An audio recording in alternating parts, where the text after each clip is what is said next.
নিজ হাতে উপার্জিত কামাই এটা পৃথিবীর শ্রেষ্ঠ কামাই, আলহামদুলিল্লাহ। পরিশ্রমের মাধ্যমে যে উপার্জন, এটাকে ইসলাম আমাদেরকে উৎসাহিত করে। শুধু নামাজ, রোজা, জিকির এগুলো নিয়ে ইসলাম আমাদেরকে পড়ে থাকতে বলেনি। কোরআনিক অর্ডার হচ্ছে আপনার নামাজ শেষ, আপনি বেরিয়ে পড়বেন, কাজে বেরিয়ে যাবেন। ফাইদা কুদিয়াতিস সালাতু ফান্তাশিরু ফিল আরদি ওয়াবতাগু মিন ফাদলিল্লাহ। বিধানটা কার বলুন? আওয়াজ করে বলুন, বিধানটা কার? এটা কোরআনিক ভার্ডিক্ট, কোরআনের বিধান। নামাজ শেষ, গোল হয়ে বসে জিকির করতে বলা নেই আল্লাহ। আল্লাহ বলেছে ফান্তাশিরু ফিল আরদ ওয়াবতাগু মিন ফাদলিল্লাহ, জমিনে ছড়িয়ে পড়ো, আল্লাহর রিজিক তালাশ করো। নামাজ শেষ, বেরিয়ে যাবে। কৃষক চলে যাবে মাঠে, শ্রমজীবী চলে যাবে ফ্যাক্টরিতে, শিক্ষকরা চলে যাবে তাদের শিক্ষা প্রতিষ্ঠানে, কর্পোরেট ওয়ার্ল্ডের লোকেরা চলে যাবে তাদের প্রতিষ্ঠানে। ডেভেলপমেন্ট করতে হবে, সিভিলাইজেশন করতে হবে।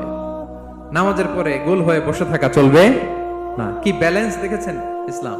আজান হয়েছে তো মসজিদে আসো, নামাজ শেষ বেরিয়ে পড়ো।